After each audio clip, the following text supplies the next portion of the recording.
Salut à tous et bienvenue sur ValetPL Lorcana FR. J'espère que vous allez bien. On se retrouve aujourd'hui pour décrypter le tournoi de Bologne. Je reçois le gagnant de ce grand tournoi, Eli. Merci d'être avec nous. Bienvenue à toi. Merci. Ça me fait très plaisir de pouvoir recueillir toute ton expérience et un petit peu la rétrospective de ton tournoi. Tu viens de rentrer en plus de Bologne et tu nous accordes cette interview directement, donc c'est très sympa. On va revenir sur ton parcours, tu vas nous dire qui tu es, quel a été le choix de ton deck, nous faire une petite deck tech et vraiment nous donner aussi tous tes conseils et tous tes insights. Je vais remercier les sponsors. Merci à Ultimate Guard qui est notre équipementier accessoire qui va vous permettre de protéger vos cartes, que ce soit en achetant des sleeves, des binders ou alors des classeurs. Vous avez le lien qui est affilié dans la description. Si vous passez par ce lien, ça nous soutient bien évidemment. J'en place une petite aussi pour le sponsor Label Card, qui est notre boutique en ligne qui vous permet de précommander du Lorcana. Le chapitre 5 est encore disponible au moment où je vous parle. Et sur Vogt, qui est l'application d'enchères en live sur laquelle on live très régulièrement, vous avez un live dédié aux cartes à l'unité qui sera au moment où vous regardez cette vidéo en train d'être présenté par PL. Donc voilà, vous regardez la vidéo vers 18-19 h, PL est en live et vous pouvez aller participer à ce show. Si c'est la première fois que vous arrivez sur l'application, vous avez 10 € offerts, ce qui vous permet de récupérer peut-être une petite légendaire. Donc n'hésitez pas. Je reviens vers toi, Eli. Merci de m'accorder cette interview. Est-ce que tu peux nous dire qui es-tu déjà? Eh bien, je m'appelle Elie, j'ai 34 ans, je suis un gros fan de jeux de société, jeux de cartes, je sais pas si on voit un bout de ma ludothèque derrière, qui Ouais, est une petite fraction de ce à quoi je joue. Je joue aux jeux de cartes depuis que j'ai 6-7 ans. J'ai commencé Magic en 4e édition, un truc dans le genre.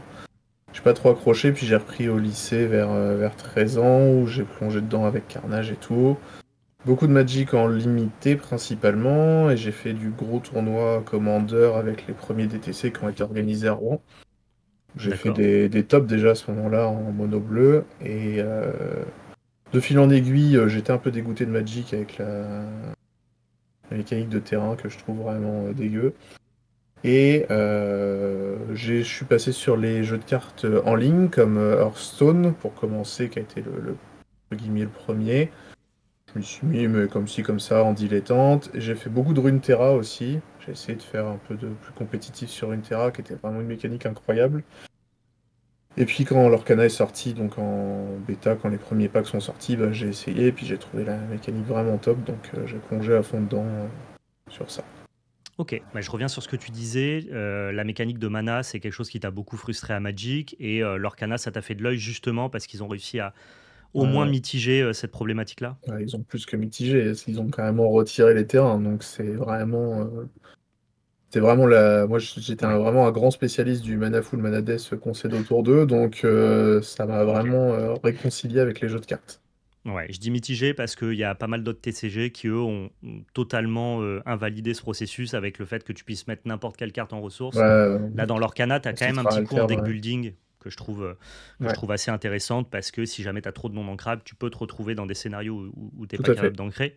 Et en plus, toi, tu joues un deck qui doit vraiment faire attention à ça aussi. Donc, je pense que ça a Ouais, bah été une des. on en parlera, mais je le jouais déjà au chapitre 2 et il avait encore plus ce problème-là, donc C'est ça.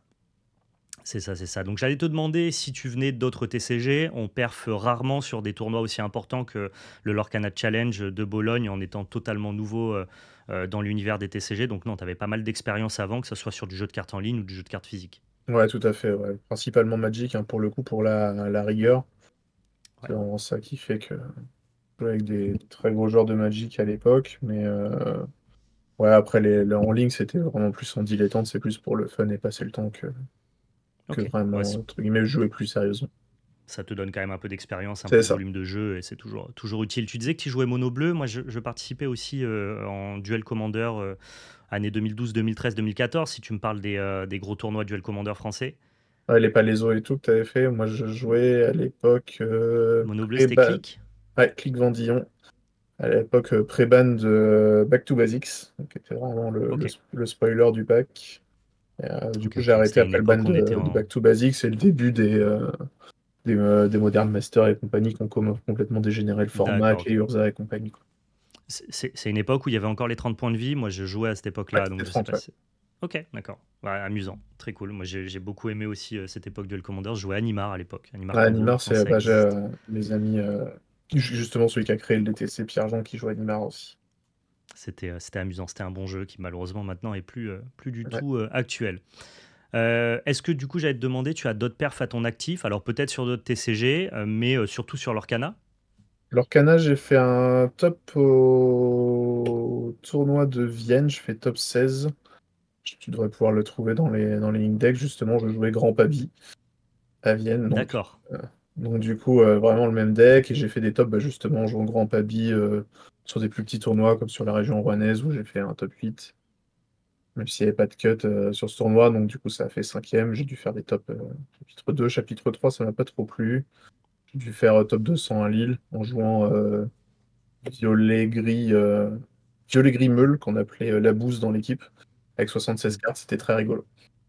Ok, ok, ah oui, donc t'aimes bien jouer des choses un Ah, peu j'aime bien jouer des exotiques, trucs en qui, j'aime bien témoigne jouer des ton trucs deck de toute inattendus. façon. Ouais. Ok, super. Est-ce que tu as une équipe pour te préparer, une équipe que tu voudrais créditer, voire même des réseaux sociaux à mettre en avant? Ah, bien sûr, l'équipe MetaMaker. Donc, on est quatre avec Nalohan que tu as interviewé il y a peu, si je ne m'abuse, qui a Ouais, fait c'est mon collègue PL qui l'a interviewé, ouais, PL, bien du coup, sûr. qui a interviewé Natacha. Il y a Tim, du coup, qui a gagné Borum et qui a fait troisième à Lille. Et Fabrice, qui est le coach qui nous sert plus de murs et qui fait jamais de bonnes perfs, mais à l'entraînement qui est très très fort, qui est quasiment imbattable à l'entraînement. Mais dès qu'il s'agit de parfait derrière, Aïe, aïe, ça se aïe. passe jamais bien. Mais c'est le mur, c'est le coach. Donc, merci à eux trois. Et puis à tous les autres de la team, bien sûr, tous les plus petits qu'on voit un peu plus en locaux, mais qui ont moins de possibilités de se déplacer. Bon, actuellement, vous êtes du coup très très fort, hein. Ouais, Tu as gagné Bologne, ton coéquipier a gagné Borum. ouais, Les Français sont inarrêtables en Europe sur les Lorcana Challenge, ça fait ouais, plutôt très sûr, plaisir. ouais. Ouais, tout à fait.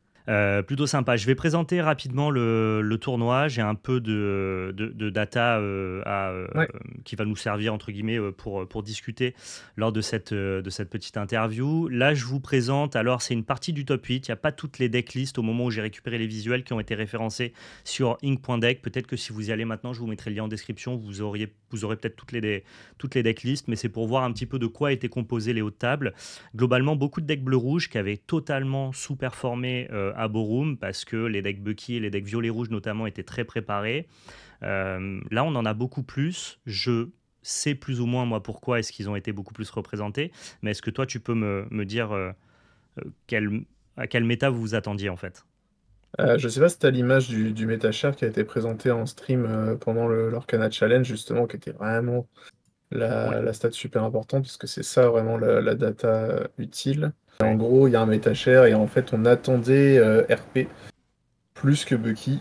tout à RP fait. aux alentours de 30%. Nous, on avait prévu ça avec l'équipe RP à 27-28, Bucky à 22-23, je crois, Stilsong à 15 et quatrième, c'était bleu-gris. Non, c'était bleu-gris qu'on attendait plus à 20%. Ouais. Et bleu-rouge derrière à, je sais plus ce qu'on avait prévu, 6-7, si je dis plus de conneries. Ok, bon, vous n'êtes pas trop Ouais, ouais, loin. on Là, s'est pas trompé. j'ai récupéré le MetaShare chez The Illuminteers. Je vous mettrai le lien en description, Yes. évidemment. C'est chez eux que j'ai trouvé cette data. Et en plus de ça, moi, ce qui m'intéresse là, c'est qu'on a le taux de conversion pour voir, entre guillemets, quels sont les decks qui ont le plus performé. Et donc voilà, vous attendiez à ça. Et comment est-ce que tu expliques qu'il y a autant de bleu-rouge dans les hautes tables? Et ben, je me suis dit que les gens voulaient jouer bleu-rouge pour anticiper bleu-gris. Hmm. Je me suis dit que c'était pour ça, parce que vraiment bleu-gris c'est le match-up horrible, hein, en tant que bleu-rouge c'est très 50-50, mais c'est très dur à jouer. Donc je pense que les gens ont anticipé ça, les gens n'ont pas voulu se casser la tête à jouer bleu-rouge, qui a fait une performance pas très bonne à Borum. Et du coup ils voulaient contrer Bucky, qui était, pour entre guillemets, c'était son barreau d'honneur, donc du coup ils ont voulu contrer Bucky, parce qu'ils se sont dit que beaucoup de gens allaient jouer Bucky. Donc ça a donné un peu ce méta avec beaucoup de gris bleu. Ouais, je trouve qu'il y a une autre explication aussi sur la bonne performance des decks bleu-rouge. C'est que avec la conclusion qu'on pouvait avoir de Borum sur le fait que pardon, sur Bucky Discard et Violet Rouge qui étaient les decks les plus représentés, c'est deux decks qui entre guillemets, peuvent avoir des match-ups défavorables contre Amber Steel, qui lui Ouais, était assez peu présent en chapitre 4, notamment parce qu'il a un match-up exécrable contre Bleu-Rouge. Et donc, si les gens avaient entre guillemets théorisé la réintroduction d'Amber Steel, ce qui est le cas, notamment quand on voit ce graphique avec ouais, tout à fait. 12% de représentation, parce qu'Amber Steel, ça massacre Bucky, en tout cas, ça marche très très bien contre ce deck-là. Et c'est j'imagine, à l'équilibre contre violet-rouge. Si Ouais, on tout à attendait fait. beaucoup d'Amber Steel, c'était aussi très favorable pour les gens qui ont joué bleu-rouge comme toi. Ouais, tout à fait. Après, ma version était bien particulière, hein, pour le coup. Moi, j'avais fait une liste pour battre les 4. Mais et oui, je pense que les bleus-rouges classiques, je pense, s'attendaient à croiser du style sombre. Yep. Donc on voit que là, les decks qui ont le plus performé, c'est Bucky, qui a un pourcentage de représentation en top 64 qui monte à 30%, alors qu'ils étaient que 22% sur la ligne de départ. Là où inversement, par contre, Violet-Rouge a pas mal sous-performé. Ouais, Euh, Peut-être de par le fait que le metagame attendu par les joueurs n'était pas exactement celui qu'ils pensaient. On a Saphir Steel, donc du coup bleu-gris, qui lui, comme tu disais, était attendu et il a super bien performé, notamment, j'imagine, en taguant tous les Bucky, parce que c'est un des bons match-up pour le deck. Et puis, je sais pas si t'étais là au tournoi. Il y a beaucoup de joueurs qui ont eu la même réflexion que moi. Ils se sont rendus compte que les Bucky ont fait uniquement des miroirs. Il y a eu énormément de mirrors de ok. Bucky. Et chaque fois que j'étais sur les tables de ronde, je voulais tag des Bucky. Et à côté de moi, à gauche et à droite, il y avait des mirrors de Bucky. Et il y a plusieurs joueurs qui ont fait la même réflexion, qui apparemment ils voyaient des mirrors de Bucky partout. Voilà. Euh, Au niveau de la représentation en top 64, j'ai un visuel qui est quand même beaucoup plus sympa, le Voilà. visuel qui était sur le stream, donc 30% de vert gris, 25% de bleu gris, 14% d'amber steel et 14% de rouge bleu, même si toi tu as une version un peu particulière. Je pense que le vrai downfall, c'est Amethyst Ruby qui se retrouve qu'à 13% alors qu'il était le deck le plus Ouais, représenté. bah, c'est vraiment les couleurs qu'on fait diviser par deux, qu'on a contrario de Stilson qui a fait x1,5 en termes de représentation, et bleu-rouge qui a fait x2 aussi. Ouais, Donc, je pense qu'il était même très bleu attendu gris. au tournoi, hein. Ouais, bleu-gris aussi a eu une augmentation de ratio. Je pense que RP était très attendu au tournant, tout le monde a také contre. Donc, peut-être pour ça. Et peut-être aussi le fait qu'il y avait moins de bons joueurs de rouge-violet aussi. Parce que tout le monde, vu que le top 2 d'Allemagne de Borum, c'était Team contre Ruben qui avaient tous les deux RP. Je pense qu'il y a beaucoup de joueurs qui se sont dit, bon, bah, faut jouer RP. Et entre jouer RP et bien jouer RP, il y a un monde, heureusement. Ouais, ouais, tout à fait. C'est un deck qui nécessite, notamment dans les mirrors, de jouer mieux que son adversaire. Et Exactement. donc, c'est pour ça que c'est un deck qui est intéressant quand tu es un très bon joueur, parce que tu as ton win rate contre les différents decks du metagame, mais tu as aussi ton win rate dans le mirror qui, si tu es un meilleur joueur, est au-dessus des 50%. Ce Ouais. qui te donne mécaniquement pas mal plus de bons match-up que les autres decks. Là où quand tu joues un deck comme Bucky, tu es beaucoup plus polarisé et ton niveau de jeu aura peut-être un peu moins d'incidence. Donc effectivement, si le deck a été piqué par plus de joueurs moyens, le deck te carry pas autant qu'un deck Bucky par exemple, quoi. Ouais, bah C'est comme Bucky, ça c'est aussi un qu'on peu peut l'expliquer. autopilote, c'est les cartes qui te jouent, à contrario les autres, c'est tu joues les cartes. Ouais, je trouve les deux trois premiers tours de Bucky intéressants, notamment si tu fais des Ouais, mirrors. c'est ça, faut très bien jouer, c'est très bien ancré, très bien joué 2-3 premiers tours, mais après, Mais après, tu joues ça ce que tu devient top deck, presque quoi. du top deck. C'est ça, tout à fait. Écoute, on va passer directement maintenant à ton choix de deck. Ouais. Pourquoi est-ce que tu as choisi ce deck-là? Tu m'as dit déjà quelle méta vous aviez anticipé, et donc pourquoi ça t'a donné envie de jouer ton deck? Bah, du coup, on avait anticipé,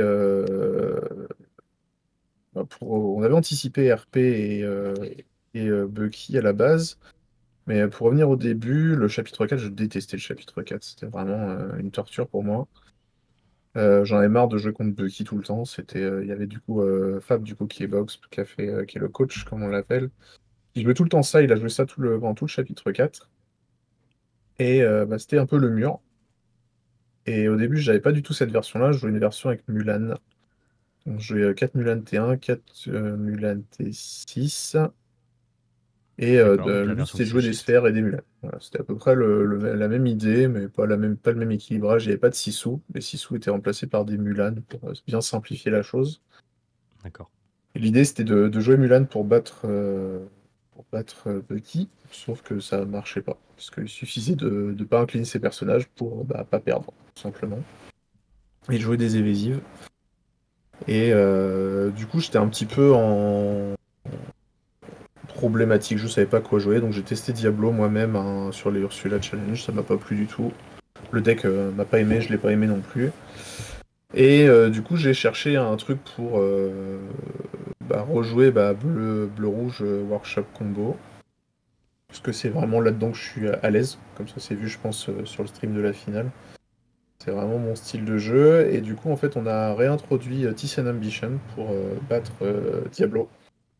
Ouais. Vu qu'il y a de moins en moins de coves dans les listes de Diablo, bah, ça tue beaucoup de choses. Donc on est reparti sur jouer des Tiss, on a retiré les Mulan. Ça, c'était le premier truc. Et on a remis des 6 ou 3. Il n'y avait pas les Gaston, il n'y avait pas les 6 ou 8 à ce moment-là. Donc on a testé ça, c'était pas mal. Et plus on a joué, je me suis dit, bah du coup, on va peut-être remettre des Ice Blocks en plus de ça. C'était encore mieux, du coup, là, il y avait les bonnes synergies de bloc T1 dans 6 ou T3 pour tuer les Diablos et même les Pégases ou les Robins, très souvent. Donc on a augmenté le nombre de blocs pour le passer à 4, c'était à 3 à l'initial. Ouais. Et il a fallu gérer la problématique de RP, parce que c'est un match-up horrible hein, quand on joue bleu-rouge RP. Quand on prend T1 Chernabog, T2 Flint, T3 6 ou T4 Château, en général c'est perdu. Donc il a fallu gérer cette problématique et la solution ça a été notre seigneur Gaston. Gaston c'est le MVP dans le match-up RP sur la draw, parce que sur le play normalement on se tombe RP. Hein. Il peut rien faire. Et avec Gaston sur la draw, si vous faites n'importe quel objet dans Gaston T2, bah, ça paralyse intégralement le jeu. Pour essayer hein, avec n'importe quel board. Si votre adversaire il fait même Chernabog dans Flynn, dans Sissou et que vous avez un Gaston, il peut pas bouger. Parce que dès qu'il bouge, vous lui posez un bloc et vous tuez la moindre bête qui s'est inclinée et c'est fini. Et vous avez même l'opportunité de chanter Tiss and Ambition avec votre Gaston, soit sur votre reine au T3 pour avoir la sortie vraiment goldée, soit même sur un Scuttle. Ça fait tout à fait le taf. Donc on récupère un match-up très positif contre RP, on a un match-up extrêmement positif contre Bucky. Il reste plus qu'à bien jouer contre Gris Bleu, qui est vraiment le match-up un petit peu difficile. Et Amber Steel, entre guillemets, il gagne tout seul ou il perd tout seul, donc on a juste à l'ignorer. Ouais, et puis historiquement, de toute façon, pour Bleu-Rouge, Amber Steel, ça a toujours été plutôt un bon match-up de Bleu-Rouge. Et c'est d'ailleurs aussi pour ça que le deck a beaucoup reculé C'est ça. au début du chapitre 4. Parce que Bleu-Rouge était pas mal plus populaire. C'est vraiment Borum qui l'a fait reculer parce que le deck a vraiment fait une énorme contre-perf. C'est Ce ça. qui, mécaniquement, a peut-être réintroduit plus d'Amber Steel et ce qui a été profitable pour ton deck. Mais ce qui est amusant, du coup, c'est que tu as plus cherché à aller sur un deck avec lequel tu étais à l'aise et à le fine-tuner, c'est-à-dire à proposer une version qui était adaptée à ce que tu allais rencontrer, plutôt que de juste méta-call, et c'est-à-dire choisir le deck qui allait le mieux se positionner dans le metagame. De toute Il se façon, trouve que tu as été bien positionné, ouais. mais toi, tu as plutôt cherché de l'affect au préalable, quoi. Ouais, bah en fait, je déteste prendre les decks et net decker purement et durement. Quand je net deck, en général, je prends un deck et puis je change allez, 10-20% du pack pour faire le truc Ok. qui me font plaisir. Nota bene sur le Metacall aussi, j'avais pris le pari de dire que il n'y aurait pas de jaune-violet. Ça, c'est le truc important à dire, que jaune-violet n'existe pas. Ouais, bien Et sûr. surtout que Steelsong ne jouerait pas, je les casse tous en deux. Ça, c'était vraiment le. Qui est vraiment en carte morte hein, pour eux dans quasiment tous les matchs sauf bleu-gris. Donc on part du principe qu'ils jouent pas la carte et puis bah, ça a payé, hein, personne ne la joue. Ouais, je pense, mais vaut mieux faire des choix qui C'est sont ça, des fois il assumés. faut dire bon bah je vais perdre contre ta liste et peu importe. Ouais, ouais, tu peux accepter d'avoir une défaite sur une carte tech autour C'est de ça. laquelle tu n'aurais pas tourné, plutôt que d'avoir un peu un deck assis entre deux chaises sur toutes tes C'est ça. games. Je pense que c'est tout à fait normal. Je vais passer directement ici sur Il Dreamborn y avait Inc. juste pour aller regarder. un dernier truc à dire sur le deck aussi. Ce qui était Ouais, important, c'était vraiment de faire l'impasse sur le endgame. Donc retirer tout ce qui était Médusa, Trémène Maléfique, autre Hades. Et de mettre aucune rampe. Ça, c'était vraiment le truc important. Sauf plume en forme d'arête, mais on en reparlera après sur les match-up. Fallait mettre l'intégralité du deck sur l'early game, exception faite du craft du dime et de soyez prêts. Et 6 ou a ouais. posteriori, mais en gros, fallait faire all-in sur l'early game pour pas perdre. Et ensuite, de toute façon, en late game, on gagne forcément, puisqu'on a le meilleur draw engine du jeu et le meilleur OTK du jeu. Ok. Et c'est pour ça, du coup, je suis passé directement sur Dreamboard Inc. pour aller sur ta liste plus précisément. Ouais. Parce que j'ai quand même deux trois cartes que, bah, évidemment, ta liste, elle est particulière. Comme tu dis, tu as beaucoup moins de late game. Tu as vraiment tout maximisé sur l'early game. Mais tu as aussi des cartes que l'on voit assez rarement, notamment la Reine. Est-ce que tu Ouais. peux nous parler de cette carte-là? On parlait très longuement de la reine. Pour moi, c'est la meilleure carte du set. Ouais. Que je mets quasiment au-dessus de Diablo en termes de draw engine, à partir du moment où vous jouez un deck très lourd en objet. C'est ce que je disais Ross, je crois, sur l'Orcana Challenge.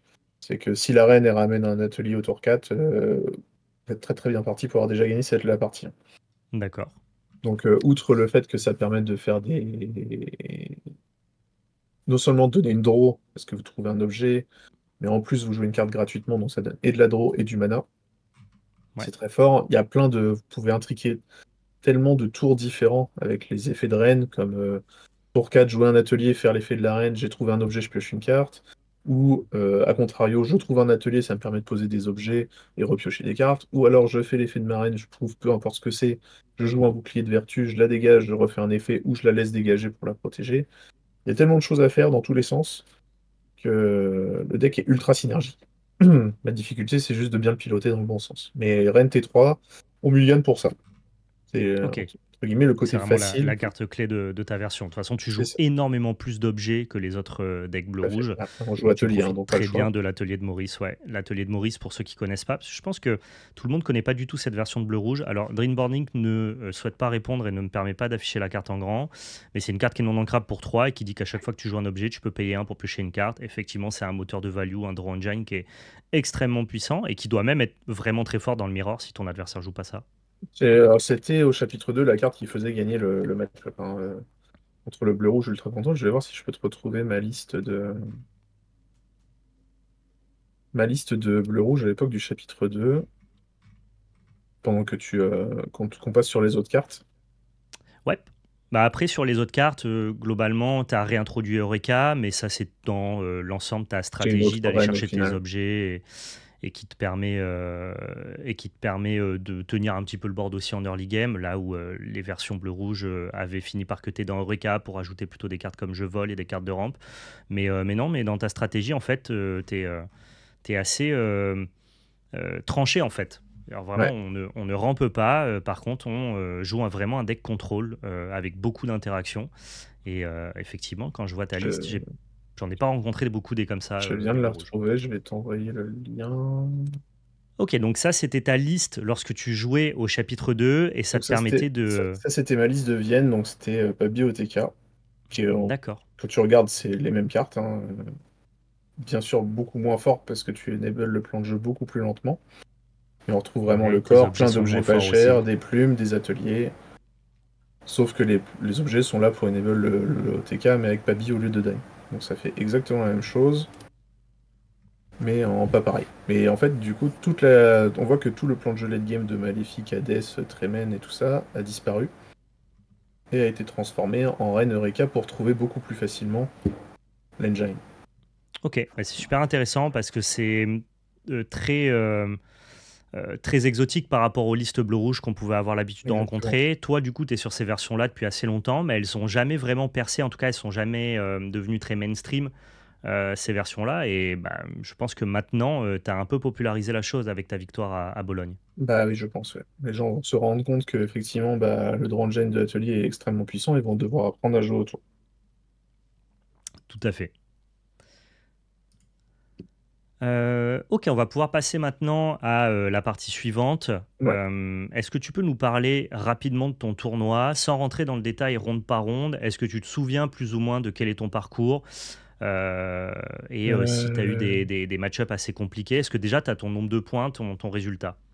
Alors, j'avais fait, je me rappelle du parcours, j'avais commencé par, je crois qu'il y a sur Twitter, je garde pas du tout trace des trucs que je fais. Il y avait Natacha qui avait fait un post sur Twitter avec Ok, avec tes résultats. Déjà, ouais, de mémoire, pour avoir vu ton parcours, tu n'as concédé aucune défaite. j'ai pris aucune défaite, mais j'étais obligé de gagner les deux dernières, c'était le truc le plus difficile.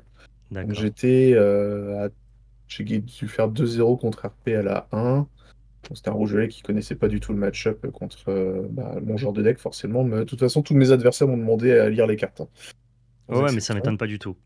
Donc, que ce soit la reine ou le Reka ou le bouclier, en gros, c'est les cartes qui ont été le plus lues. Pareil, le fish hook qui a été lu à chaque fois que je l'ai joué. Ensuite, la deuxième, c'était un bleu-gris. Ouais, c'est bon, j'ai tes match-ups sous les yeux. Vas-y, Parfait. je sais pas si tu peux les afficher. Je vais pas pouvoir les afficher, mais je pourrais t'annoncer Je crois que les c'était résultats. bleu-gris, du coup, le deuxième, ça c'était un C'est ça. match-up extrêmement difficile. J'ai été très content d'arracher la draw. Sur la première game, il m'a fait une sortie à base de 6 ou 7 popsicles, en comptant les sphères, Ouais. dans Plume, dans Dime, dans Tamatoa, donc ingagnable. Et à la 2, j'ai dû me battre dans et ongles pour sauver les mobs. Donc ce qui m'a sauvé, c'est les blocs de glace. Donc l'attaque contre bleu-gris, c'est Let It Go pour toucher Tamatoa, parce que Tamatoa, c'est vraiment une purge à retirer. Et les blocs de glace. Les blocs de glace, faut absolument les laisser sur la table quand on joue contre bleu-gris, puisqu'on veut en avoir 3 sur la table pour pouvoir tuer Tamatoa avec Brawl. Ok, C'est vraiment intéressant. le truc à savoir.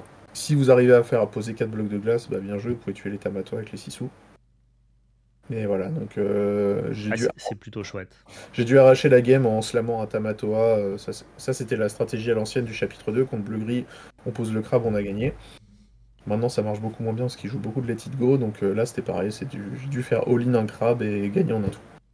C'est amusant parce que tu demandes à ton deck d'assembler plein de cartes différentes sur le terrain pour pouvoir répondre à des situations spécifiques, mais en fait, la draw engine de ton deck est tellement violente avec l'atelier que tu peux assez facilement penser à avoir 3 blocs de glace dans une game. En fait, Ce qui serait. exactement le.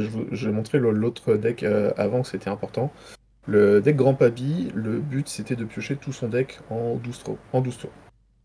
Ouais, Donc, on s'en fiche d'avoir des cartes en one-off, puisqu'on va piocher tout son deck. parce que tu es sûr de les trouver. C'est une des forces de ta version aussi ici. Tu vas piocher tout ton deck, donc peu importe, entre guillemets, le nombre que tu en as, c'est le nombre dont tu en as besoin. Et ici, c'est Hmm. exactement la même chose. Tu vas piocher ton deck à un moment donné. L'important, c'est de tenir pour piocher tout ton deck. Donc, à partir du moment où tu pioches tout ton deck, tu sais que tu vas trouver tes trucs et tu sais que tu vas pouvoir enable ton plan de jeu. Ok. Donc, c'est en partant du postulat qu'on va piocher tout le deck, du coup, on va toujours trouver les 3 blocs de glace. C'est pour ça qu'il faut en jouer 4 et pas 3 parce qu'on veut toujours en trouver 3 contre le bleu-gris. Plus facile d'en Ouais. trouver 3 sur 4 que 3 sur 3. Et en partant de ce postulat-là, bah, du coup, là, on améliore le match-up en augmentant uniquement le ratio.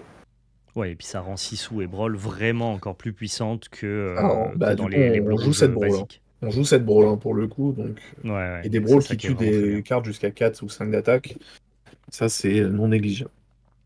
Ok, au niveau de tes rondes, ensuite, tu affrontes Amber Steel. J'imagine qu'il n'y a pas grand-chose à dire. C'est un match-up qui est plutôt bon. Ouais, sur Derrière, Burst, je me rappelle plus trop du Burst, si je dois avouer en plus. derrière, tu fais une draw en Mirror. Ah ouais, le Mirror C'était a une été version très très classique. dur, donc c'était contre Saddito qui a fait top 32 d'ailleurs, que Ok, j'ai recroisé en top, donc un Italien adorable, qui m'a fait qui avait un bleu-gris très classique, mais qui avait des textes super intéressants. Donc lui, il jouait 2 Hercule, je crois, et il jouait 6 ou 3 qui l'aura 2.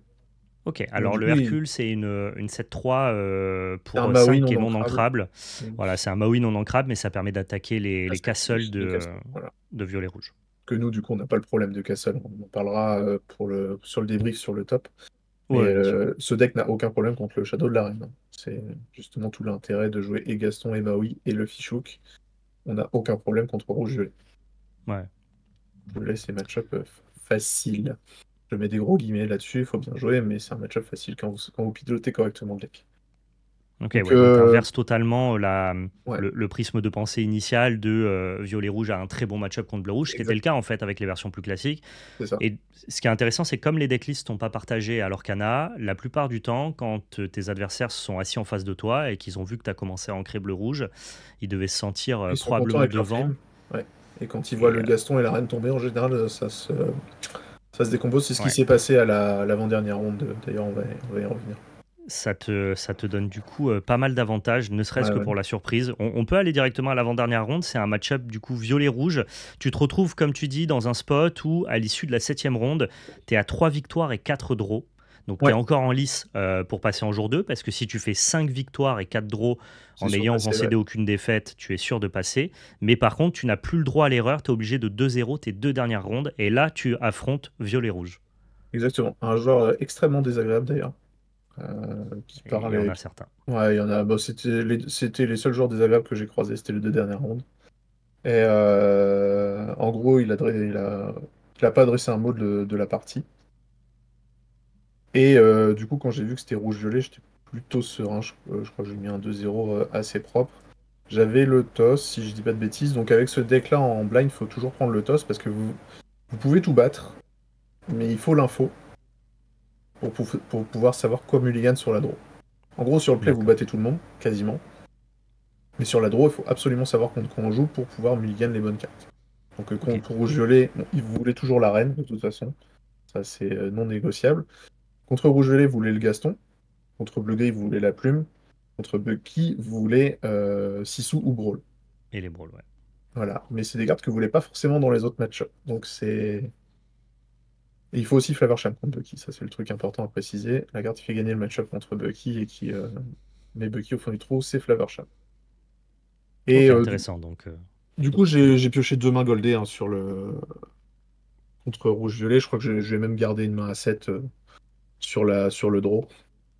Donc il ah, a ça pas vraiment. mentalement, ça fait mal. Ça fait très mal. Donc il a pris son bloc dans Gaston dont tu joues pas parce qu'il pouvait pas bouger, dans l'arène dont je trouve mes objets, et, je peux rien faire. Il l'a très mal pris. Et du coup, ça c'était le premier 2-0 que j'étais plutôt confiant. Et du coup, le dernier match-up qui devait être bleu-gris. Donc là, j'étais pas C'est ça. content.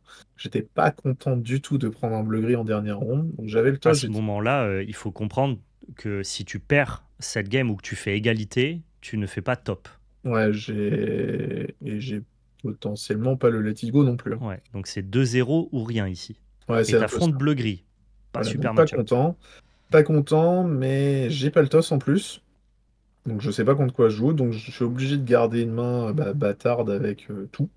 Donc c'est la main avec la glace, le Gaston, la reine, la plume. Ça va que je suis content que j'ai tout trouvé.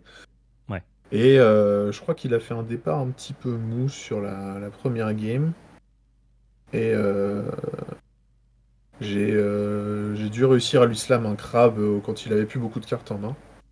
Donc j'ai réussi à gérer tous les chanteurs à 5 de mémoire. Donc il connaissait pas du tout le match-up avec les ateliers. Donc ça, c'est plutôt bien passé. Il n'avait pas beaucoup de casseurs d'objets. Et la 2, le départ a été très difficile parce qu'il m'a joué 3 titans coup sur coup du T3 au T6. ok, donc ce qui casse un lieu ou un objet. Et exactement. En général, ça casse des objets chez nous. Et du coup, ça a été des départs très très difficiles. Mais ça va qu'il a dû casser un bouclier, une plume et un bouclier, une plume et je ne sais plus quoi, un bloc de glace. Au Ouais. final, il n'a pas cassé les ateliers, ce qui l'a fait perdre cette game au long terme. Ouais, et puis après, les titans, moi, c'est une carte que je valorise pas très haut parce que certes, ça va tuer un lieu ou un objet, mais ça n'impose pas de body sur le board. Donc s'il a passé 3 tours à casser tes objets en Ouais, dépensant 3 on mana va, pour des on va en objets qui reparler coûtent des, 1, des bodies sur le board de bleu-gris, mais c'était le match de top 8 qui a été beaucoup plus difficile contre ouais. Yarlo. Donc si ton C'était pas la adversaire il même, hein. passe 3 tours à péter tes objets avec des cartes qui font rien d'autre, C'est ça. finalement j'imagine que dans l'équation t'es pas si Et malheureux quoi. voilà, la clé contre bleu-gris, c'est de vraiment poser la plume le même tour que lui, et à partir du moment où vous le faites, bah, pas de problème. Parce que quand il va faire ses rêves bleus, vous en serez au même stade que lui, il n'y aura pas de souci. Ok, bah écoute, ça se passe bien pour ton jour 1, tu Et du accroches le coup, 2-0 à la ronde 9 et tu peux faire partie du top 64, ce qui voilà, est une très très bonne nouvelle. content et très inespéré hein, pour le coup, parce que j'y allais vraiment à l'arrache, hein, comme on dit, pour le fun. Mais c'est souvent quand on n'attend rien d'une Ouais, compétition, bah, qu'on joue c'est libéré, que ça se passe le mieux, je libéré, trouve. délivré, c'est ça. Un petit peu, oui.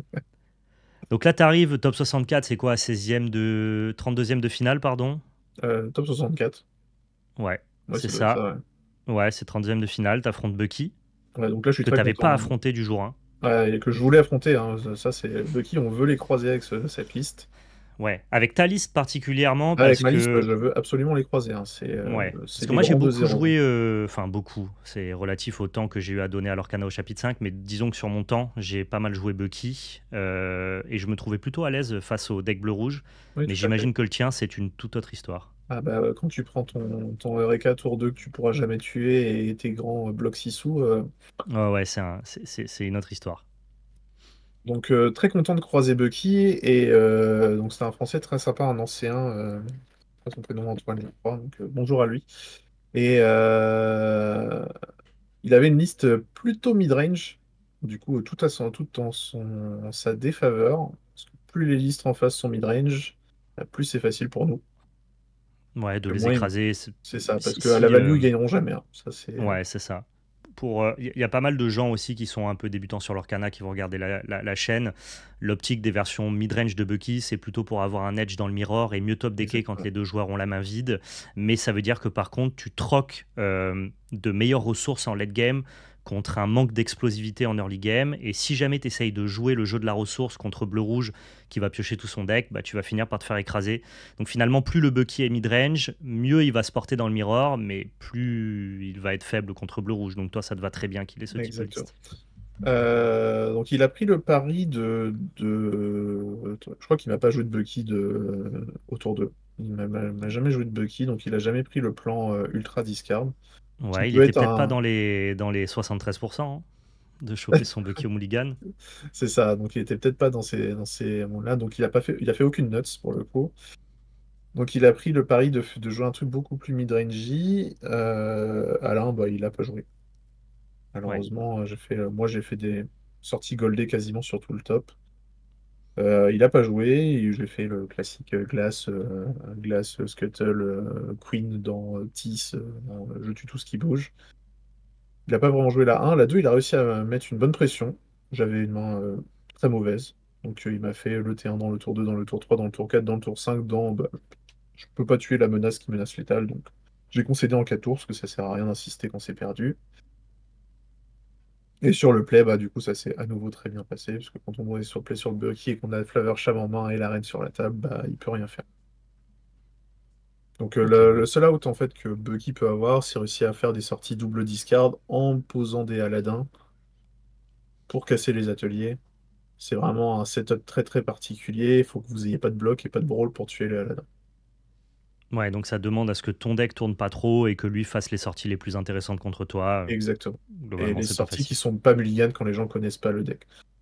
Donc Ouais. nous, dans l'équipe, quand ils connaissent le deck, bah, ils savent pas mulligan, donc du coup c'est plus dur. Pour les gens qui connaissent pas le deck, bah, ça Ouais, n'arrive pas. t'avais encore cet avantage au top 64 que tes oppos savent pas ce que tu joues, mais Voilà, plus tu vas avancer dans le en top gros, et moi plus ils j'avais vont s'en rendre l'avantage je voyais leur liste, je comprenais ce qu'elles voulaient faire. Les adversaires regardaient la mienne, ils louchaient. Ben ouais, tout à fait. Ensuite, tu arrives dans le top 32. Donc là, tu joues pour le top 16 et donc Pour la c'est la qualif, ouais. qualification à l'Europe, c'est ça? Ouais. Donc Donc ça, c'est c'est la game la plus importante de ton tournoi. pour moi, ça changeait rien. C'était toutes Ça les games changeait étaient. rien? Ah non, ça changeait absolument rien. Ok, d'accord. Je trouve que La c'est game une la game à plus importante, pression, mais... c'était la 9e du jour, hein, au final. Oui, ouais, c'est vrai. En Mais là, fait, la disons plus- que c'est une game qui te fait passer un plafond supplémentaire. T'as C'est ça, 9e mais ronde, et après là, t'as le top 16 à l'Europe. Mais t'affrontes violet-vert, et ouais, là, pour le coup, Faustin, ouais. historiquement, c'est pas censé être un bon match-up. C'est même un des pires match-up avec Ah, je jaune-violet. pense. Donc quand je vois que c'est violet-vert, je fais oh non, pourquoi c'est violet-vert? C'est au Toulouse quasiment. Je me dis, bon, bah, je regarde si j'ai le toss. Et du coup, en regardant, donc du coup, Faustin avait fait 45 à l'issue du jour 1, et moi j'avais fait 47. Donc du coup, j'avais le toss. Donc j'avais un out. J'avais testé contre la liste de Naolan, du coup, Hmm. euh, qui avait fait top 32 à Borum. C'était une horreur. C'est tout à fait gagnable, mais c'est une horreur à Est-ce que piloter. c'est une liste 16 drop 1 comme Et du Naolan? coup, non, Faustin, bah, je sais pas si t'as vu le récap, donc on est passé en stream, et du coup, non, c'était pas une liste 16 pour 1, il y en avait 12, donc Ok. c'était Pégase, Diablo et Ondin, mais c'est pas les bons, c'est pas suffisant, il faut vraiment faire T1 dans double T1 pour me battre. Et du Donc coup, ça vu que s'est c'était une finalement liste bien ultra passé. mid-range qui était très forte contre Diablo Bucky, je pense, qui jouait des improvise, donc pour faire improvise sur les Pégases et tuer les Diablos. Il jouait des Ursula T7, je pense, pour Steel Song. D'accord, oui, Et une version beaucoup plus ouais, mid-range et c'était une donc version forcément très qui très perd très en très lourde, agression. donc au final, moi j'ai pris le match-up comme si c'était un RP. Et j'ai bien fait parce que c'est exactement le même genre de match-up. Donc il va essayer de faire de la value avec des lapins et des chèvres, faire des fox, des boons et jouer des châteaux. Et Ouais. Et j'ai joué le Lapin, match. ça a beau être impressionnant, ça allait beaucoup moins qu'Atelier de Bah, lapin, Maurice ça dans ton pioche pas, deck. hein. Pour moi, je rigole, je vois le lapin, je rigole. Mais oui, voilà, le lapin, à partir du moment où votre adversaire fait des plays de chanter Friends ou jouer des lapins, bah vous êtes content parce qu'il prend pas du lore. Ouais. Donc ça s'est très bien passé quand j'ai vu la liste. Déjà, c'était un poids qui est vraiment parti d'un coup. J'ai fait oh, c'est mid-range, ça va, tout va bien. C'est Pauline Agro avec les Hera et tout qui sont vraiment ingérables. Donc j'étais content de pas voir Hera, j'étais content de pas voir Maléfique T1. Ça s'est plutôt bien passé, ça s'est vu en stream. De toute façon, il a pris son 2-0 malheureusement pour lui, mais heureusement pour moi, donc ça s'est plutôt Heureusement bien pour passé. toi, ouais. C'est ça. Ok, bah 2-0 ici. 2-0 ici, tu arrives en top 16. Top 16, t'affrontes bleu-rouge. Un mirror match, Ouais, le j'imagine. deuxième lancéen du Le coup. même style de, pas le même style de liste que la Ah. tienne. Ouais, il jouait très bien, Anthony. Il avait une decklist intéressante aussi, donc lui sa tech pour RP et pour Bucky c'était Pégase. Donc une liste avec des Pégases, donc lui il avait tout le package très très lourd, donc il avait les Tremens, les Maléfiques. Ouais. J'ai perdu la 1 sur le play parce que je fais une sortie très médiocre et lui il a fait la sortie goldée de Glace de Vol, Grand Mertala, Aophar dans mon Dime, dans mon Tamatoa, t'as perdu. Ça m'est arrivé plusieurs fois Ok, la dans belle ce tournoi. séquence. Ouais, c'est ça. La 2 était très très très très très serrée. J'ai dû all-in sur un Tamatoa parce que de toute façon, quand vous avez perdu, des fois, faut all-in les Tamatoa et partir sur le principe que l'adversaire n'aura pas de réponse. C'est ce qui s'est passé. Et puis la 3, c'était à peu près la même chose. J'ai dû all-in. C'était un de mes deux matchs les plus difficiles de tout le tournoi, ce bleu-rouge. Donc j'ai arraché la victoire de 1. Mais mon adversaire très bien aurait très bien pu la gagner. Ok, et ben là, t'arrives dans le top 8, ce qui est la performance que tous les joueurs qui se déplacent sur ce type de tournoi Eh là oui. rêvent de faire. Il y avait 1900 joueurs sur la ligne de départ et tu fais partie des 8 derniers, ce qui est en plus avec un deck qui est quand même particulièrement exotique, en tout cas pour le grand public, un peu à Ouais, ta sauce. C'est quand même très satisfaisant, ouais, tout à j'imagine. fait. Donc là, on a croisé Yarno, qui vient de Belgique. Adorable. Un joueur que je salue encore, que j'espère croisera aux Européennes de toute façon. Qui joue un bleu-gris, donc je sais pas si t'as je crois qu'il y a sa liste sur le index, si tu veux bien la montrer. Lecture de liste, liste bleu-grise plutôt classique. Sauf qu'il y a. Donc il y a des cartes qu'on est content de voir, comme Crochet, parce qu'on s'en fiche un peu. Et il y a des cartes qu'on est vraiment pas content de voir, comme la paire de belles, qui est vraiment la carte qui donne encore plus de reach à bleu-gris. La Ariel qu'on ne peut pas gérer. On est obligé de mettre un soyez prête sur Ariel, donc on n'est pas content de voir des Ariel dans les listes des bleu-gris. Ouais, tout à fait.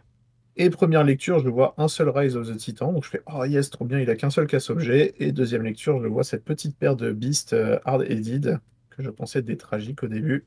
Et là, je fais oula, ça va être très très très très très très très très dur.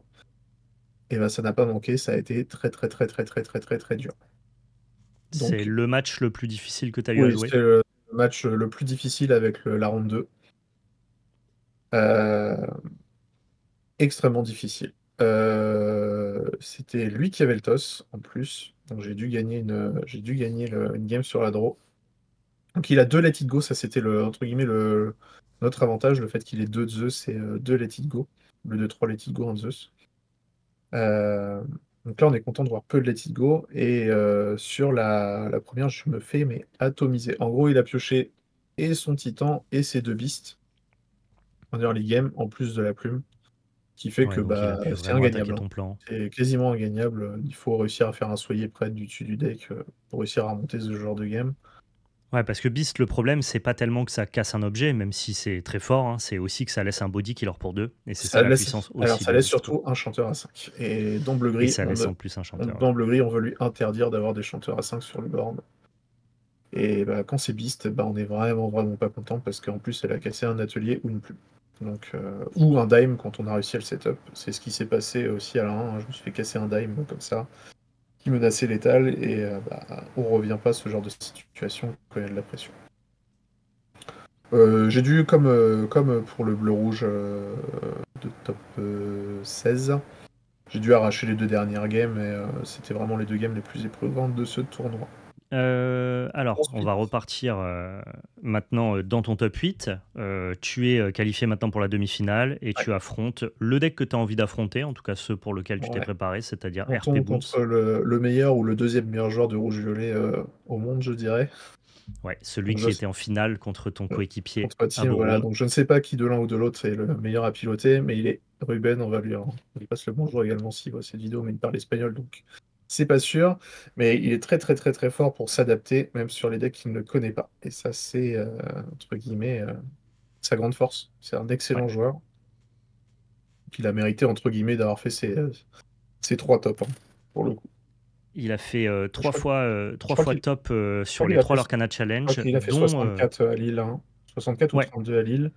il n'est pas dans le top 8 en tout cas, mais il fait finaliste et top 4, ce qui est assez impressionnant. Ouais, Il n'y a ouais. que Il y a que Tim qui a un meilleur il y a palmarès que Théo sur Team qui a fait mieux. Ouais. c'est ça. Donc, quand même une liste RP super intéressante. Il y avait un petit tweak, je sais pas si tu peux le montrer, sa liste. Ouais, je vais montrer la liste. Je voulais montrer les listes Le quand on petit parlerait tweak des match-ups, mais je peux. qui a failli faire que j'ai donné une game d'ailleurs. J'ai failli donner une game à cause de ce petit Ouais, tweak. c'est Dingo C'est le qui est super goofy, particulièrement tout à fait. sucré, ouais. Donc du coup, Dingo qui nous interdit de faire de prendre du lore agressivement, nous, avec les scuttles. Parce que normalement, quand on joue notre liste, on peut prendre du lore agressivement avec les scuttles pour bloquer du lore adverse si je décide de prendre des trades. On est très content quand l'adversaire prend des trades, notamment ce qui s'est passé à la finale contre Pierre. Donc, quand l'adversaire prend des trades, il prend pas de lore. Et du coup, on est content, sauf que bah, quand c'est Dingo qui le fait, bah, on est vraiment pas content. Ouais, t'es pas si content. Moi, j'ai concédé une game en local aussi contre un Goofy auquel je m'attendais pas du tout. C'est ça. Donc, Tu te penses safe et lui, il va te chercher de l'or. C'est de la reach en fait. Et je sais pas si vous avez les decklists ouvertes au top 8. ouais, top Ok, 64, on a liste ouverte, hein. Donc, du coup, d'accord. Donc là, je tu l'ai vu le peux Dingo, hein, donc, t'attendre au Goofy. Moi, je m'y attendais pas. C'est vraiment feel bad quoi. ouais. Donc, bon, sinon, c'est la liste à laquelle je m'attendais, hein. Donc, uniquement 4 T1, il n'y Plutôt en a pas besoin de classique. plus dans RP, hein. Le reste, c'est too much. Les 3 Médusa, les 4 Prep, les Maui des châteaux et tout le reste en x4.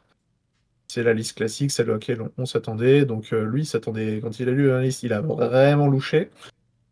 Quand il a vu que c'était bleu-rouge, il était plutôt J'imagine. content à la base, mais après, quand il a vu la liste, il était pas très content. Et bah, je lui ai fait Il a deux compris sorties. directement que le match-up n'était pas du tout celui auquel il s'attendait. Il a Genre, compris que est-ce que c'était tu as senti bizarre. qu'il a essayé de jouer différemment, de Non, non, non, il s'adapter, m'a fait. de... Donc, il avait le toss, si je dis pas de conneries. Donc, il a joué de manière tout à fait classique. Donc, j'ai joué les 2 games sur la draw, mais comme je disais tout à l'heure, ça change rien tant qu'on sait contre quoi on joue.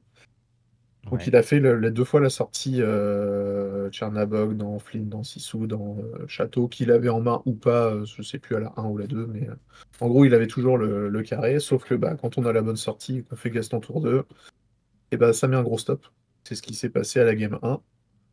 Donc, il a commencé sa game, il a fait Tchernabog, il a pris son petit lore au tour 2, je lui ai slam le Gaston, et puis là, il a regardé le board, il a fait ah bah, je suis bloqué.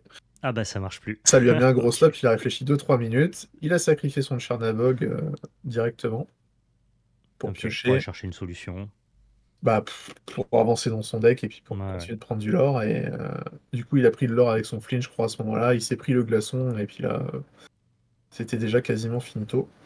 Donc il s'est très très bien battu. Il a joué des châteaux et tout. Et je crois qu'il a perdu. J'ai gagné la première, il était à 18. Et la deuxième, j'ai dû la gagner, il était à 18 ou 19, hein. D'accord, donc deux parties Faut- finalement très serrées, même si à la fin tu Voilà, finis par l'emporter 2-0. c'est ça. Il faut quand même très très bien jouer, hein, contre Rouge-Violet, hein. C'est entre guillemets, c'est un match-up favorable, mais il faut pas donner les games non plus. Non, faut pas donner le game. Puis comme on le disait en début de vidéo, les gens qui sont très haut placés avec violet-rouge, c'est souvent Ils des savent joueurs qui jouent s'adapter, hein. très très bien à l'Orcana. C'est ça, ils savent s'adapter. Donc voilà, c'était un super match, très fun. Et, il s'est bien amusé aussi, il a bien beaucoup rigolé quand il a vu le deck. Je crois qu'il y a un moment où même il y a les teams de Ravensburger qui est passé derrière nous. Spacey aussi est venu regarder la game. Et je devais avoir un board avec 17 objets sur la table. Un truc totalement stupide. Donc c'était très très drôle. Ok, ben félicitations. Tu te retrouves maintenant en finale contre un autre joueur français qui, son pseudo c'est Marmite et Ouais, qui vraiment, lui joue Humber Steel. Une version plutôt agressive qui va troquer, comme beaucoup de decks hein, maintenant, les queens pour des... alors je sais plus comment elle s'appelle, cette petite carte là avec là, la harpe. là. Ouais, avec la harpe. Et des piglets, ça c'était un petit peu la tech de Frank Karsten lors du Ouais. premier Lorcana Challenge. Du coup, à la base, petite anecdote d'ailleurs, il y a eu un erreur de matchmaking au top 8, non, top 16. Donc Marmite pensait être contre moi à ce moment-là, et du coup, était venu me voir et tout pour discuter. Mais du coup, j'étais pas content de tag un style son à la base. Je savais pas du tout ce qu'il jouait. Donc pas Ok. du tout content de ça le style son parce que c'est random. On sait pas contre quoi, on sait pas ce qui va se passer. S'il fait Queen T1 dans Queen T2 dans Will, bah Ouais. Il La y a game, c'est beaucoup le de versions bordel. différentes. Tu peux te faire escroquer quelques games. C'est ça. Donc, en gros, le deck gagne tout seul ou perd tout seul, comme j'aime à le dire, ce qui est souvent le cas. Mais là, il a une version beaucoup plus mid-range et surtout, on est content, il joue pas flûte et il joue pas balou. Et du coup, il y a absolument zéro reach dans le deck. Et bah Ouais. ça, nous, on est content quand il n'y a pas de reach dans les decks des adversaires, donc plutôt soulagé en voyant la liste. C'est un style son mid-range, donc un truc qu'on peut Ouais. tout à fait battre. Ce que j'aime bien avec sa liste, c'est que c'est une liste d'Amber Steel qui joue que 14 non ancrables. Voilà, Et je trouve ça assez intéressant de ne pas continuer à jouer des listes Amber Steel avec 20 non ancrables qui finalement finissent par te péter dessus toute seule. Là, j'imagine que ces listes-là, elles sont assez stables, mais elles ne sont pas assez puissantes pour invalider le plan de bleu-rouge. c'est ça. Bon, après, sur la finale à la 3, il a fait une brique phénoménale, donc la finale elle est très discutable. De toute façon, on a fait misplay sur misplay, on a fait beaucoup de misplay sur la finale quand on a débriefé, donc Ok. entre guillemets, il a donné la 1, j'ai donné la 2, il a donné la 3. Bon, ça se compense, quoi, mais Faut se rendre compte, on a été pardon, à votre fatigué à ce décharge, moment-là. que voilà, vous sortez de 2 jours de tournoi, 9 On rondes a- le jour 1, into, bah là c'est pareil, hein, pour Ouais, le on jour a, 2, vous on êtes avait sur. mangé au resto ensemble le soir, du coup, avec les Linkless et les Metamakers après le jour 1, et du coup, on est rentré relativement tard, donc on a quand même pas beaucoup dormi. C'est toujours ça qui est un peu frustrant sur les tournois. Moi, je caste pas mal de tournois, notamment sur Magic. C'est pas forcément les games de top qui sont les games les plus intéressantes Non. parce que bah, forcément, il y a la fatigue accumulée. Alors, en plus, à Magic, les Pro Tours, c'est sur 3 jours. Ouais, Ça permet de cutter le top 8 et donc, du coup, d'avoir un top 8 où les gens ils arrivent frais dès le matin. Mais en même temps, ils ont quand même 2 jours de game dans les pattes avec 16 rondes au préalable. Et c'est donc ça. forcément, la fatigue mentale, elle peut se faire ressentir. Ça m'étonne pas que la finale, à chaque fois, soit pas la game la plus intéressante. Non, le mieux, c'est les premières games de top, je pense. Ouais, c'est ça. Là où Il où y avait t'es le la plus game frais. de, il y avait la game de bleu-rouge d'X-Root Time qui était vraiment intéressante à regarder, là, le 16e, je crois. Ok. 16e ou 8e. Eh ben écoute, à la fin, c'est ton deck bleu-rouge qui l'emporte. Donc là, tu reçois l'invitation à l'Europe, tu reçois toutes les price cards. Donc Ouais, réponse, let it go. Je peux vous montrer, hein, je vais vous les remontrer pour ceux qui veulent voir à quoi ça ressemble. le trophée qui n'est Euh, pas fait encore, le fameux.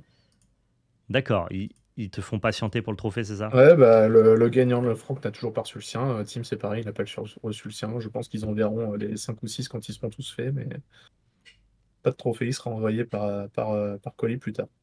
Ok, donc tu récupères ici réponse Cendrillon, let it go. Je peux même vous montrer, je les ai devant moi si tu veux. Et Hop, la petite Mickey. Ouais, je sais pas si on verra très bien, mais ouais, plutôt cool. T'es du genre hop, collectionneur ou la Cindy qui est là, ouais, la réponse. la petite réponse. On Elles voit pas sont très très bien les jolies. reflets. Et le Et la Mickey. Mickey Gold, que je trouve pas plus jolie que les autres. Moi, je suis pas très fan de l'effet full C'est gold en le termes de pur relief qui est visuel. vraiment intéressant sur la carte en fait. Mais le relief est cool. Et donc, du coup, je te demandais, est-ce que t'es plutôt collectionneur ou tu vois ça comme un cash price, en fait, littéralement? Oui et non, mais là en ce moment c'est un peu compliqué, donc du coup c'est plus un cash prize. Ouais, On va dire, j'investis dans des sociétés, donc quand ça sort, il faut réussir à faire rentrer un petit peu quand même aussi de l'autre côté, donc ouais, on en profite. je comprends tout à fait. Si ça te va, on peut passer à la suite de l'émission. Oui, J'aimerais te remontrer donc du coup les 4 grands archétypes en dehors de bleu-rouge, bien sûr. que sont bleu-gris, Amber Steel, RP Boons et Bucky. Et j'aimerais que tu me dises, selon toi, quels sont les match-ups de ton deck et qu'est-ce que tu vas chercher au mulligan. Bien Tu sûr. l'as un peu dit Ah lors ouais, de les rondes, justement, je savais qu'on lors allait des en rondes, reparler. mais là, ça va nous permettre de synthétiser ça et de pouvoir donner conseil à ceux qui voudraient reprendre ta liste parce que j'imagine qu'elle restera pas mal fonctionnelle lors du chapitre 5. Ouais, il faudra changer, sûrement jouer Sword and Cheese, mais ouais. Sword and Cheese, tu disais, pardon, c'est? L'épée retirée du fourreau, là, Ah, ok, d'accord, oui, une nouvelle carte du chapitre 5. tout à fait.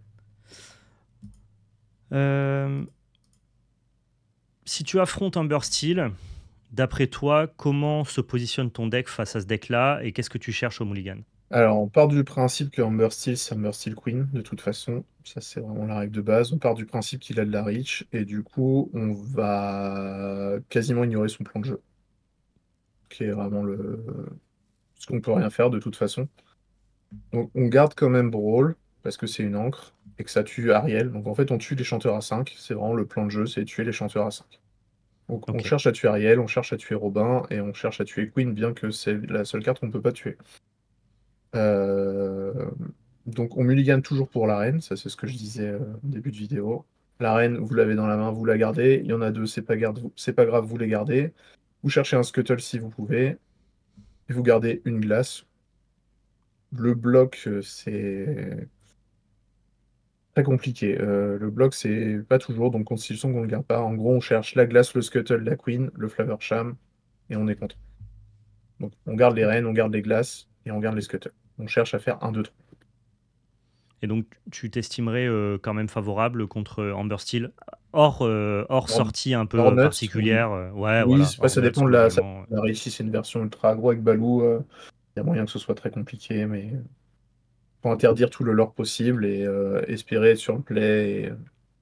Pour moi, c'est très 50-50 parce que c'est lui, c'est 50-50 de quand il gagne ou quand il perd.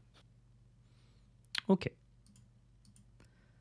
Maintenant, quand tu affrontes Améthyste Ruby, tu te positionnes plutôt favorable ou On défavorable? est très favorable hein, contre RP. Je dirais que c'est du 70-30 quand on a l'info. Ok. Quand on n'a pas l'info et qu'on est sur la draw, ça redescend plutôt à 40%. Hein. Donc, c'est pour ça qu'il faut mulligan toujours à l'aveugle, comme si c'était et bleu-gris, et Bucky, Et Bucky, et essayer de RP. garder le plus de cartes clés possible. Voilà, on mulligan comme si c'était les trois decks qu'on veut pas voir, donc RP, Bucky et Ok. bleu-gris. Dès que tu as une carte tech dans ta main de départ et que tu es en blind, en aveugle, tu gardes ces cartes tech là en Voilà, espérant le avoir le bon Gaston, on le tirage. garde. On garde le Ouais. Gaston, on garde toujours la reine, bien entendu. On garde une Brawl dans le doute, puisque ça sert et contre Silsong et contre RP pour tuer Flynn, et Contre Bucky, contre contre les Bucky tout à Diablos. fait pour tuer Diablo, et Ursula, à ne pas négliger, il faut tuer Ursula. Ouais, tout à fait. Souvent, c'est même plus important de tuer Ursula que de tuer Diablo. Donc contre RP, quand on sait, bah, c'est très facile. Hein. Si on fait Glace dans Gaston dans Reine, on a quasiment gagné. Et si jamais on trouve pas Gaston, c'est pas grave, sur le play, la Reine, elle conteste le flip. Ça, il Ok, faut oui, donc le... naturellement ça fonctionne bien du fait que la reine est 3 de force. Exactement. Donc RP, match-up favorable. Après, on essaye de garder les sphères pour faire rusher les Gastons dans les châteaux. À ne pas oublier que le but pour tuer château, c'est de faire 6+1.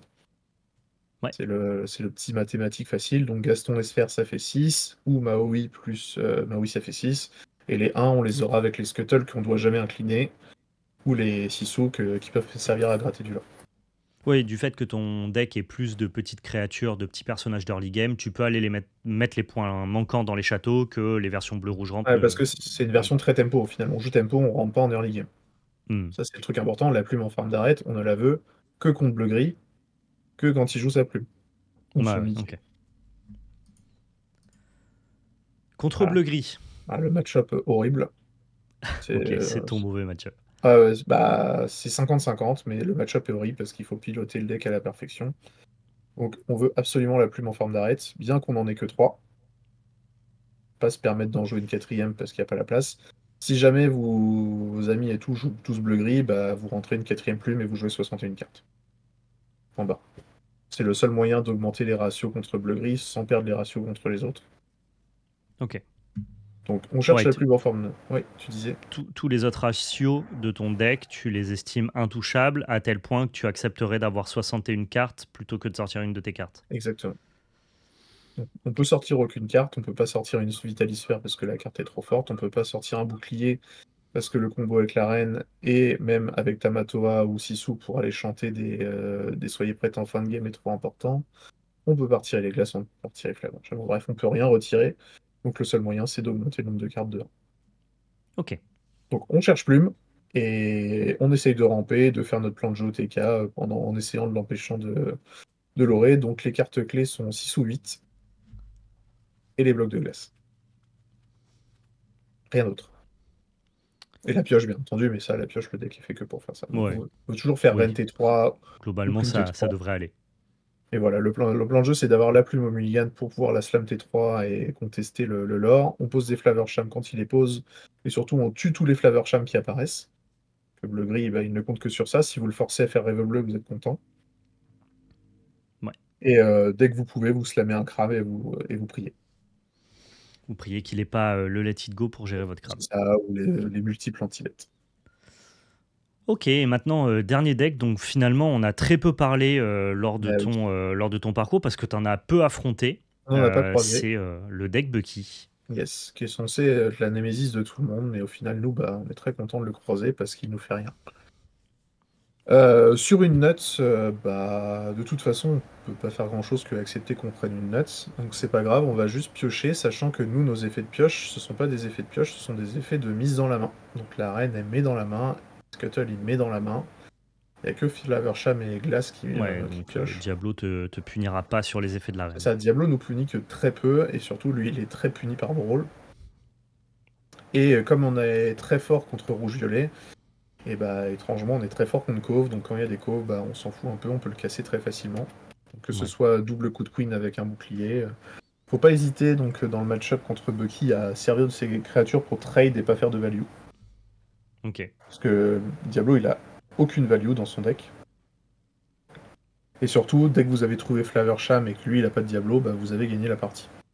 Ouais, ok. Faut juste pas laisser tourner aucun des drop 3, ni le Diablo, ni Sur celui-là, l'Ursula. c'est ça. Mais je trouve que les gens, ils en reviennent quand même pas mal de la surdomination de Bucky. Je pense que le play pattern, il est très frustrant, mais en termes de pure compétitivité, de représentation dans le metagame, tout le monde s'est un peu adapté à Bucky. Je Ouais, pense bah, que il le n'y a deck, pas il le a pas un choix, très hein. bon match-up contre bleu-gris. Il y a pas mal de gens qui ont réussi à adapter. Même RP Boons, qui historiquement était vraiment mauvais contre Bucky, et Théo Team, ton comparse l'a montré. Après, il Je faut pense vraiment jouer d'une manière particulière en rouge-violet, il faut vraiment accepter de rien jouer pendant cette il tour, faut hein. accepter de ne pas jouer, mais disons qu'on est capable d'orienter le deck pour essayer de gagner du pourcentage. Et je pense qu'Amber Steel, pareil, il se fiche plus ou moins de ce que peut lui proposer Bucky. Donc Ouais, je trouve que c'est aussi une belle évolution du metagame, le fait que les gens aient ouais, essayé un tout à petit fait. peu de briser le mur Bucky. Et finalement, on arrive en fin de chapitre 4 et le mur, il s'étiole un peu. Alors c'est normal que le deck soit banni, Ouais, la carte est notamment trop pour... frustrante, mais bon, elle a été voilà. un peu trop erratée, mais bon, peu Ouais, importe, c'est ce ça qui est, après, c'est ce c'est qui est- un c'est un choix autre débat, ouais. discutable de la part de Ravensburger. Mais je trouve ça cool plutôt qu'une communauté reste bloquée sur Ouais, sur un deck qui est frustrant, Bucky, quoi. c'est imbattable. Finalement, on se rend compte que c'est plutôt battable, quoi. Tout à fait. Après, faut chercher loin, mais pour avoir un truc qui est très favorable, mais ouais, Ouais, il faut aller. Il faut jouer du gris en partie ou alors avoir un deck bien particulier comme le tien. c'est ça. Ou refuser de jouer, Ou refuser de jouer comme RP et ne comme pas jouer RP pendant 6 Boons. tours, quoi. Mais bon. Mais c'est ce que j'aime bien, moi, quand la communauté, justement, va chercher dans des choses assez précises et alambiquées pour répondre à un certain metagame. C'est là aussi où le jeu est le plus vivant, je trouve. Ouais, tout à fait. Mais le jeu est facile à jouer, pourtant profond. C'est ça qui est très intéressant. Ouais, non, c'est un très bon jeu, Lorcana. C'est un des TCG qui est le plus simple à débuter parce que le core gameplay est très facile à expliquer, très simple à prendre en main. Mais le texte sur les cartes le rend vraiment intéressant. Donc très très cool. Merci pour tes retours sur les match-ups positifs, De négatifs. rien. Je vous invite à tester donc du coup le deck de Ellie avec tous ses conseils pour voir un petit peu comment vous vous en sortez. Est-ce que tu as des conseils particuliers sur la préparation de ton tournoi ou alors sur ton deck que tu n'aurais pas eu le temps de divulguer dans cette vidéo? Juste enchaîner les parties, hein. Il n'y a pas vraiment de recette miracle, hein. Juste enchaîner les parties contre le top méta, puis trouver des lignes de jeu. Trouver des lignes de jeu, hein. Au début des tests, RP c'était un mur imbattable et au final c'est devenu un match-up favorable en techant de manière correcte. Donc prenez des decks que vous aimez et si ça vous plaît pas la façon dont ils tournent contre certains jeux, bah techez. Changez votre liste. Adaptez-vous. C'est vraiment le meilleur conseil que je puisse donner, c'est adaptez-vous, quoi. Il y a des solutions pour tout, enfin presque. Presque. On parlera pas de Ouais. Daisy pour l'instant, mais il y a des solutions pour tout.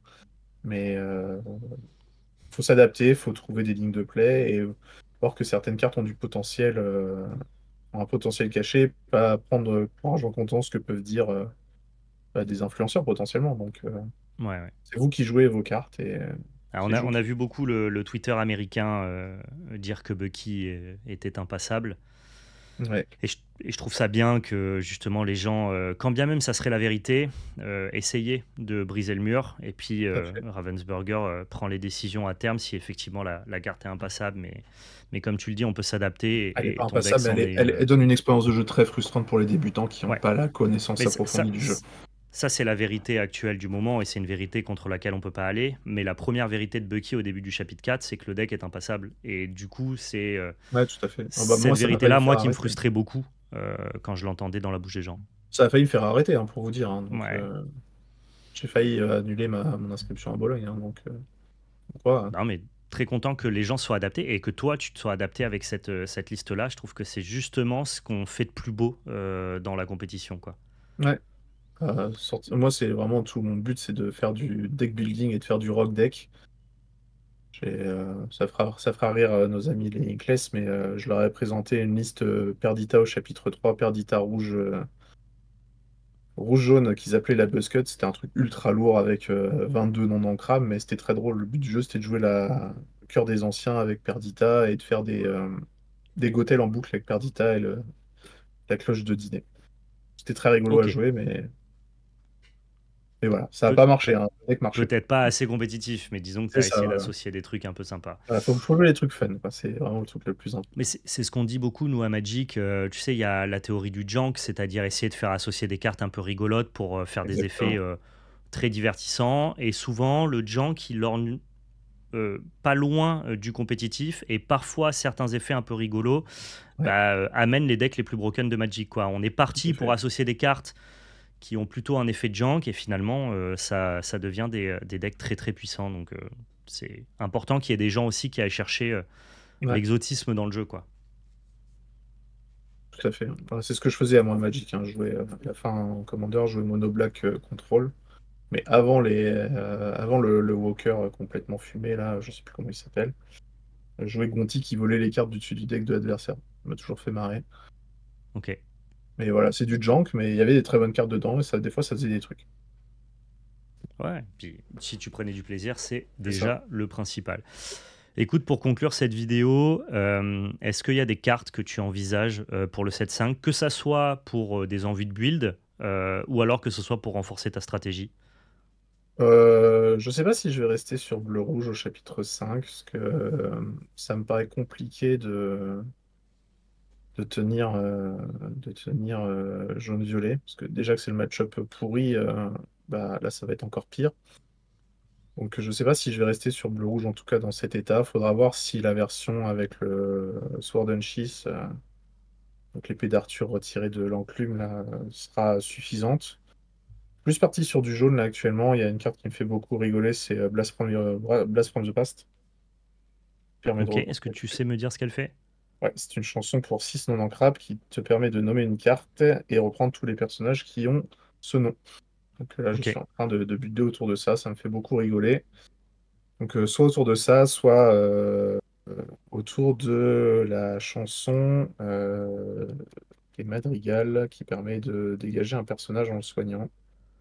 Je sais plus du tout comment elle d'accord. s'appelle, Ok. mais en Non, gros, non, mais c'est c'est... juste l'effet. Ok, donc c'est les cartes jaunes qui te Ouais, parlent le actuellement, plus. c'est le jaune qui m'amuse beaucoup, pour autant sans jouer Daisy. Ça, c'est Ouais, le... ouais, pas la base jaune agressive, plutôt la Voilà, il y aura base toujours le jaune jaune-violet. chanson, Donc c'est soit... Nevin, j'imagine. Ouais, toujours Navin, hein, qui ira toujours avec Blast from the Past. Soit ça, soit Cogworth en violet, qui est vraiment le... On va faire une review, je pense, avec les métamakers du chapitre 5, et Cogworth fait partie des cartes que j'ai notées 5. C'est Ok, le petit Hogwarts ouais, drop 1. Cogworth 1-1 qui Ouais, donne nous rush. aussi on l'a mis dans notre top. Une très bonne Ouais, je carte. pense que c'est une des meilleures cartes du set, et il y aura des très gros combos avec. Donc ça va être très bien. Ok, est-ce qu'on peut retrouver une chaîne des Metamakers sur Alors, Twitch pour ou sur l'instant, il n'y a YouTube? rien de créé. Il faudra sûrement suivre le Twitter de MTM Metamakers.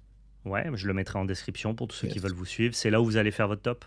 Bon, ouais, c'est là où on postera le top, je pense, et puis on va créer une chaîne YouTube pour commencer à faire les débriefs de set. Bah ouais, vous êtes les compétiteurs qui avaient le plus gros palmarès sur la scène européenne. C'est pas mal de convertir ça en chaîne pour pouvoir juste partager votre Tout à expérience et fait, vos informations. C'est plutôt cool. exactement. En tout cas, merci beaucoup d'avoir Merci répondu à à toutes toi. mes questions, de m'avoir permis aussi de débriefer un petit peu le metagame avant de passer au chapitre 5. Là, on arrive vraiment au point final de ce chapitre 4 que tout le monde pensait déjà un peu résolu à sa sortie et qui finalement nous a réservé pas mal de surprises. Donc ça veut dire que l'Orcana bouge tout le temps, il y a toujours des choses à faire et le méta se solve pas en 2 semaines. Et j'espère que le chapitre 5 sera aussi riche que les chapitres précédents qu'on a eus, hein. Pour le coup, je trouve que le jeu se porte vraiment très bien.